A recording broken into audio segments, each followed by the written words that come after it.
My name is Helen. I am 32 years old. I live in a small house at the edge of a quiet town. Every morning, I wake up before the sun. I make tea. I open the window. The street is empty, and the air feels cold and still. I have been married for 12 years. My husband's name is Mark. When we first married, our home felt warm and full. We talked a lot. We laughed at small things. Even silence felt safe back then. Now, the house feels different. It feels heavy, like it is holding its breath. Mark leaves early for work. He eats his breakfast quickly. He checks his phone. Sometimes he forgets to look at me. I watch him tie his shoes. I want to say something, but the words stay inside my chest. When the door closes behind him, the sound feels louder than it should. I stay at home most days. I clean the rooms slowly. I wash the dishes, even when they are already clean. I fold clothes and put them away. These small tasks help the time pass. They also help me avoid my thoughts. But the thoughts always return. At noon, I sit at the kitchen table alone. I drink another cup of tea. I listen to the clock on the wall. Tick, tick, tick. The sound fills the room. I wonder when life became this quiet. I wonder when I started feeling so invisible. Mark comes home late in the evenings. He looks tired. His face is serious. I ask, "How was your day?" He says, "Busy." That is all. He sits on the sofa and turns on the television. The light from the screen moves across his face. I sit beside him, but it feels like there is a long space between us. At night, we lie in the same bed. His back faces me. I listen to his breathing. I think about the woman I used to be. I used to feel important. I used to feel chosen. Now I feel like a guest in my own life. On weekends, we go to the market together. We walk side by side, not hand in hand. People talk around us. Children laugh. Couples smile. I notice these things more than before. They remind me of what is missing. Mark walks a little ahead of me. I follow quietly. Sometimes I stand at the sink and watch my reflection in the glass. I see my tired eyes. I see my still hands. I ask myself when I stopped asking for more. I tell myself that marriage is about patience. I tell myself that silence is normal. Still, my heart feels empty. I do not know when the distance began. There was no big fight, no loud words. It happened slowly, like a light growing dim. I feel it in the pauses between us. I feel it in the things we no longer share. Each day looks the same, but inside me, something is changing. I feel lonely even when I am not alone. I feel like I am waiting for something, though I do not know what. I only know that this quiet life is hiding a deeper pain, and one day it will ask to be seen. Mark's distance grows slowly, like a shadow that moves without sound. At first, I try to ignore it. I tell myself he is just tired. Work is hard. Life is busy. These are the excuses I repeat in my mind. He stops asking me small questions. He no longer asks what I did during the day. He does not notice when I change my hair or wear a different dress. When I speak, he nods, but his eyes stay on his phone. I hear the words leave my mouth, but they do not seem to reach him. In the mornings, we sit at the same table, but we eat in silence. The sound of the spoon against the cup feels too sharp. I want to talk about nothing important, the weather, a neighbor, a memory. But Mark finishes his coffee and stands up before I find the courage. Sometimes I follow him to the door. I stand there and watch him put on his jacket. I wait for a goodbye kiss. It does not come. He says, "I'll be late," without looking back. The door closes and the house feels empty again. During the day, I move from room to room. I clean slowly, hoping the time will stretch.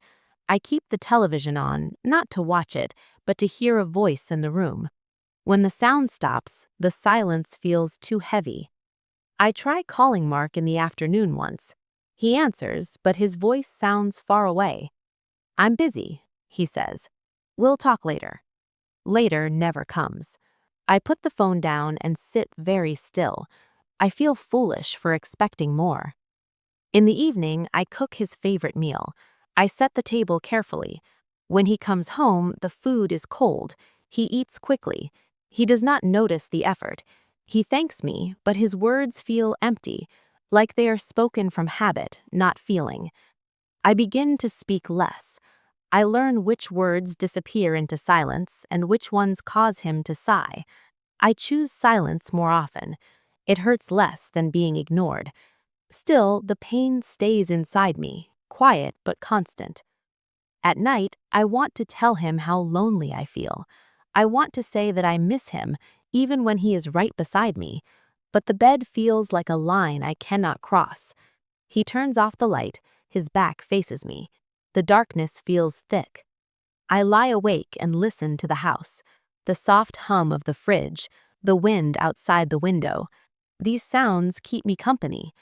I wonder when my need to be heard became something I was afraid to ask for. I do not want arguments. I do not want loud words. I only want to feel seen. I want someone to listen when I speak. I want my thoughts to matter to someone again. Each day, this need grows quietly inside me.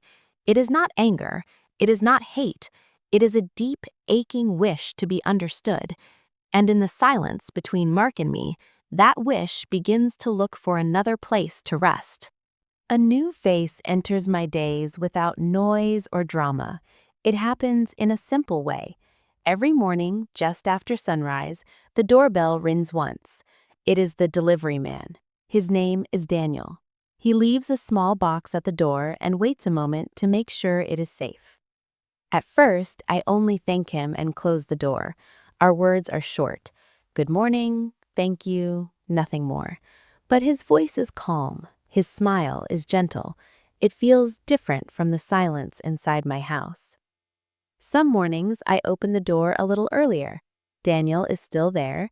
He stands with his hands in his pockets, looking at the sky. He asks how I am doing. The question surprises me. I almost say, fine, like I always do, but he waits. He does not rush away. I'm okay, I say instead. The words feel honest, even if they are small. Our talks stay simple. We speak about the weather, about how quiet the street is, about small things that do not matter but still feel warm. He listens carefully. He does not check his phone. He looks at me when I speak. Some days we sit on the front steps for a few minutes. The air is cool, the town is still asleep. There is no pressure to talk. Silence feels easy with him. It does not feel empty. I do not tell him my whole story, not at first. I only say that I stay home a lot. I say that my days feel long. He nods. He understands without asking too many questions. That makes me feel safe. When Mark is away on work trips, the house feels even quieter. One afternoon, I offer Daniel a cup of tea. He hesitates, then agrees. We sit at the kitchen table. We talk slowly. The clock ticks on the wall, but it does not bother me this time. Daniel listens when I speak about my feelings. He does not give advice. He does not judge. He says, "That sounds hard." Those words stay with me. They make me feel lighter. Nothing crosses a line. There is no touch, no hidden meaning, only kindness and respect. He leaves after a short while and thanks me for the tea. When the door closes, the house feels different, not full, but softer. Over time, these small moments become part of my routine. A few words in the morning, a calm smile, a quiet understanding. I begin to notice that I look forward to these moments, not because of excitement, but because of peace. For the first time in a long while, I feel heard. I feel like my thoughts have a place to land.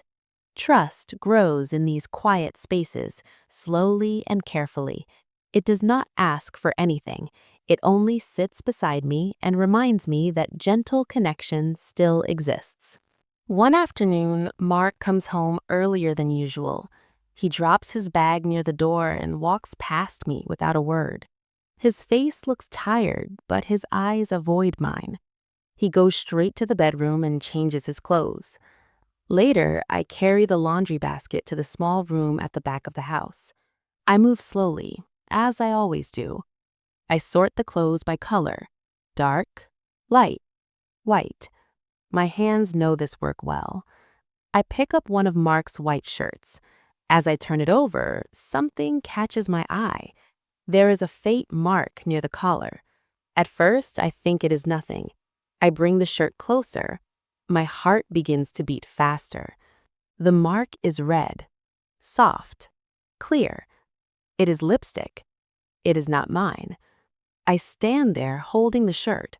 The room feels smaller. The air feels thick. My hands start to shake. I hear Mark's voice from the other room. He is laughing. The sound cuts through me. That evening, we eat dinner in silence. I want to ask him about the shirt. The question sits on my tongue, heavy and sharp, but I swallow it. I watch him chew. I watch him drink his water. He does not notice me watching. That night, I lie awake beside him. He turns his back to me, like always. The space between us feels wider than before. I stare at the wall and think about the red mark. I think about all the quiet days. Suddenly, they make sense. A few days later, Mark leaves again, another work trip. He packs quickly. He does not tell me where he is going. I stand by the door and watch him leave. I feel numb. The days pass slowly. I move through the house like a shadow. I do not clean. I do not cook much. My body feels heavy, like it is filled with stone. One evening, my phone rings. The number on the screen is unfamiliar. For a moment, I let it ring.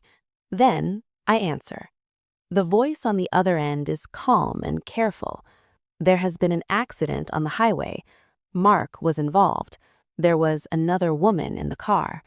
They did not survive. The words fall into me like cold water. I cannot breathe. I cannot speak. The phone slips from my hand and hits the floor. I sit down slowly. My legs do not feel strong enough to hold me. The room spins. My chest feels tight. I press my hand against it, but the pain does not move. I cry, but no sound comes out at first.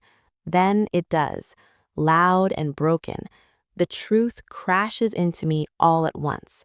The distance, the silence, the lipstick. I am alone in the quiet house. Everything I believed has fallen apart. In one moment, my life changes, and I am left sitting in the middle of it, trying to understand how trust can break so completely. The days after that feel slow and heavy. I move through them like I am underwater. My body feels weak. Food has no taste. Some mornings I cannot even finish a cup of tea. The house stays quiet, but this time the silence feels different. It feels final. Daniel notices the change. One morning, he looks at me with concern. He does not ask many questions. He brings soup. He leaves fruit by the door. Sometimes he sits with me in silence. His presence feels steady, like something solid I can lean on. One afternoon, I feel dizzy while standing in the kitchen. The room grows dark around the edges. That scares me. I decide to see a doctor. I go alone. The waiting room smells clean and cold. My hands rest in my lap. They shake. After the examination, the doctor sits across from me. He speaks softly. He tells me I am pregnant.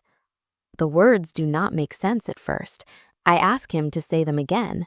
When he does, I feel my breath catch. I walk home slowly. The street feels unfamiliar, like I am seeing it for the first time.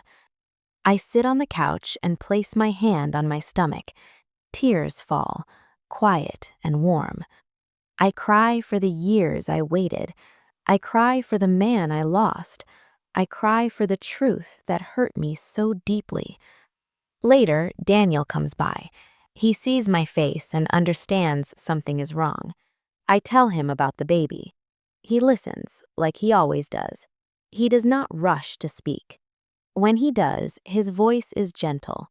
He says he will support me as a friend. I thank him. That is enough. As time passes, I begin to feel stronger. I eat again. I sleep a little better. I take slow walks in the morning. I breathe in the air and feel the ground under my feet.